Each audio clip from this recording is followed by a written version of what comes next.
Hey guys, so I have actual knitting to show you today.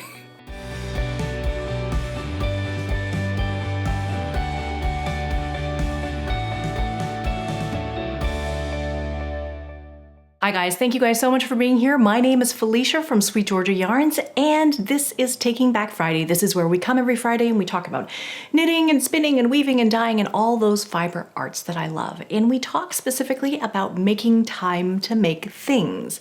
Now, this week I actually have knitting things to talk to you about because I have been knitting. I will tell you that the beginning of this video, the original idea for this video was actually about losing your knitting mojo and what to do when you just don't feel like knitting anymore and what to do about that. So I have been feeling a little bit, I don't know, unsettled. And I think it's just simply because I'm really busy and there's just a lot of things happening and a lot of things going on and a lot of projects happening. And like all over this table that is in front of me is just like a million skeins of yarn that need to be wound and need to be labeled, and just there's so much stuff going on. And so I haven't really had that many brain cells to rub together to think about, well, what am I gonna knit? And so I have been knitting what I hope to be very stress-free projects. I don't really want to use the word mindless because that's not true. I mean, all knitting takes some mental thought, but I just want to knit things that are very, very simple. And so I have finished Sylvia McFadden's Waiting for Rain shawl. I still haven't blocked it. I think I'm one of those people. I just knit everything and then I'm going to have a pile of unblocked shawls. And then maybe one day I'll just block them all together. There was one time I found in the attic a bag full of 7 shawls that had not been blocked yet. They were finished and they just sat in that bag.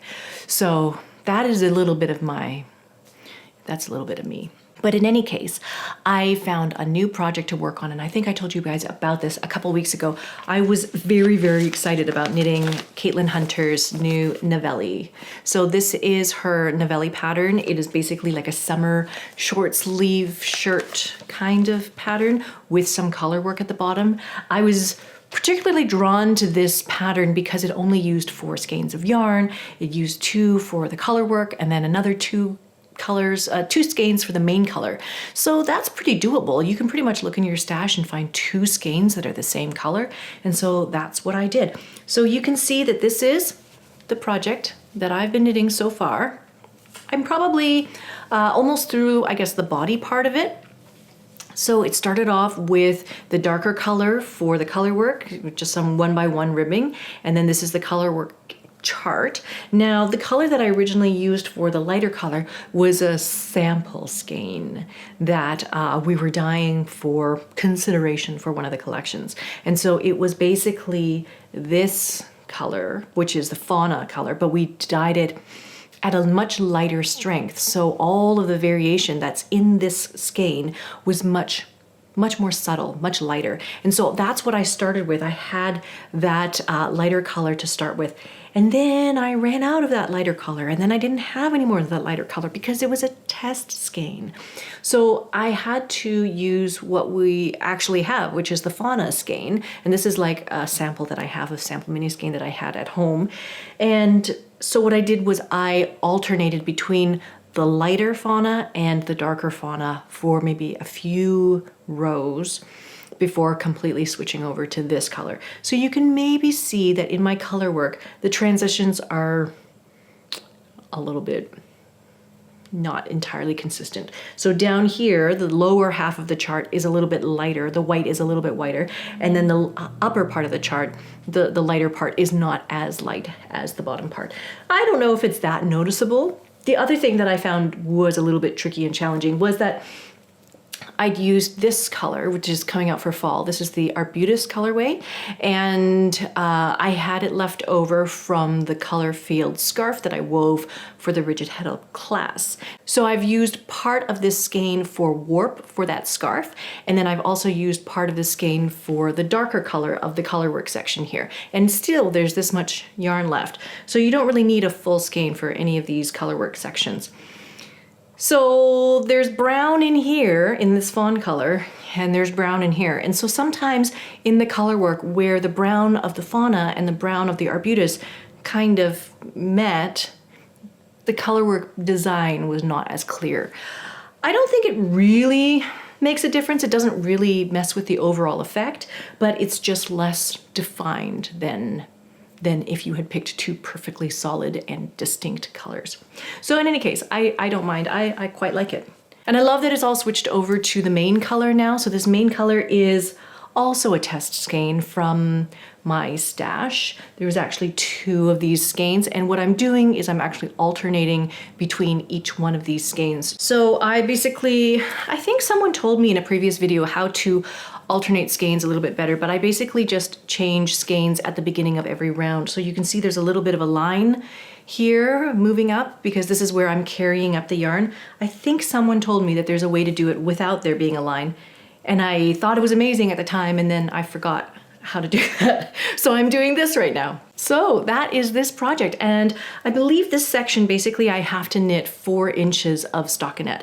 So I haven't got my ruler with me, but I think this is about 3.5, almost 4 inches. And then I believe after that, then we do something different.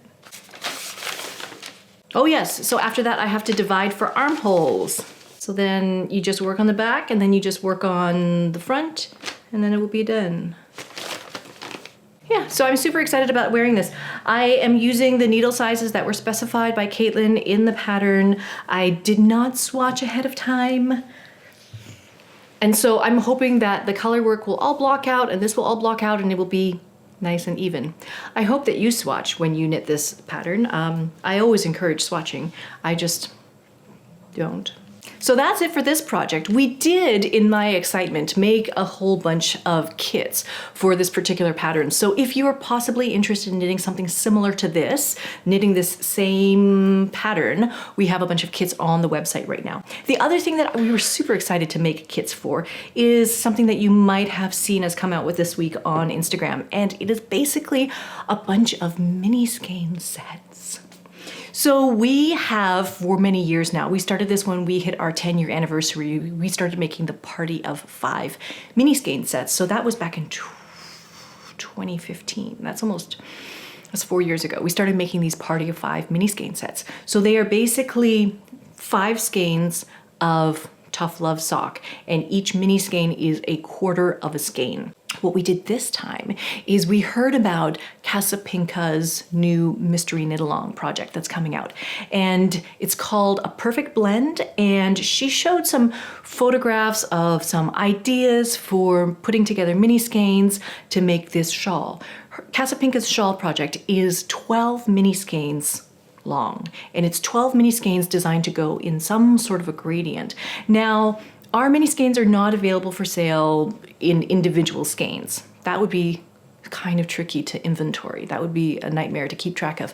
So we have them available in these sets. And so as we were looking at the inspiration photos that Casapinka sent, so we came up with this idea where we could make mini skein sets that included 6 minis in a gradient, fading from a color all the way to almost white. And then you could take another fade set that goes from almost white to a color. And so when you place them end to end, you have one big long 12 mini skein gradient going from one color to another color. And so we made these. So you can see this is kind of a example of one of the mini fade sets. So the mini color fade set, it has 6 mini skeins in it. It goes from a dark, this one is the swell set. So it goes from the really deep cove color all to the other colors, and then to one that we added that is like a lighter color. And then continuing on from there, you could add, so then you could add a green set to fade into, or there's a purple set, or a blue set, or a gray set, or a brown set. So we've made a whole bunch of sets. I believe we made 9 different sets that you can mix and combine. All of these look beautiful together. They just all work together. So over the weekend, I spent quite a bit of time photographing all of these mini skein sets in their spectrums and matching spectrums together, like putting together the the tealy gradient with the orangey gradient, and then the orangey gradient with the brown gradient. And it was super fun to do. And I can only imagine what it's all going to look like once they're all knit up together. So if you are at all interested in joining the Casa Pinka MCAL, you can pick up 2 of these sets. You basically need 2 fade sets in order to make her project. So you would get 12 mini skeins. Of course, you can use these mini skeins for any project that needs mini skeins. If you want to use these and knit the On the Spice Market shawl by Melanie Burke, that one takes 6 mini skeins, and we have never come out with 6 mini skein sets until now.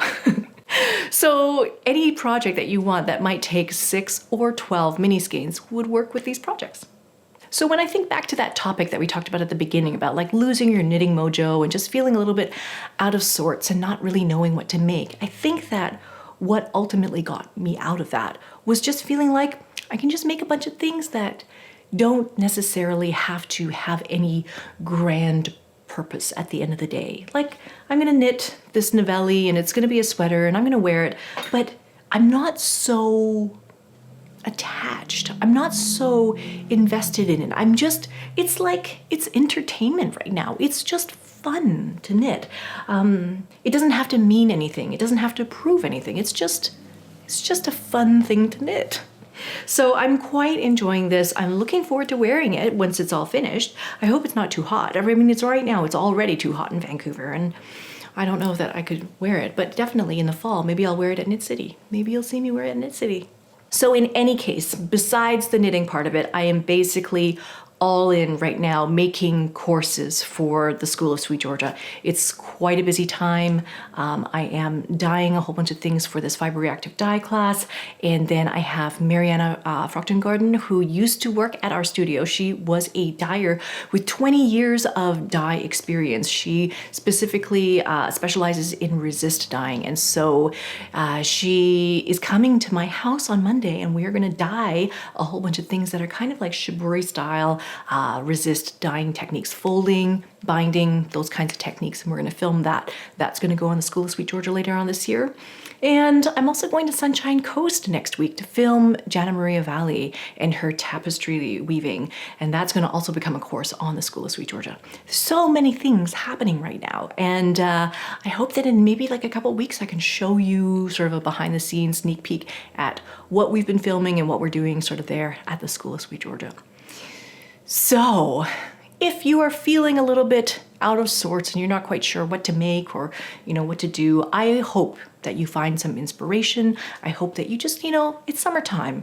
Let go, enjoy, have fun, maybe learn some new things. If you want to learn some new things, you can find us at the School of Sweet Georgia and join us there. If you want to find some kits to make something new, make a new project, you can find that at SweetGeorgiaYarns.com. And that's it for this week. So thank you guys so much for being here and watching this. If you like this episode, please do hit the like button. And if you want to see more content like this, please do hit subscribe. And then you will know when we come out with new things every week. We have lots of things to talk about in the coming weeks. And so I hope that you join me every Friday here for these videos. If you guys want to find us on Instagram, you can find us there at Sweet Georgia. You can also find us there at School of Sweet Georgia. And then our websites are SweetGeorgiaYarns.com and SchoolofSweetGeorgia.com. Thank you guys so much for watching this week. I will see you in the next one. All right, bye for now.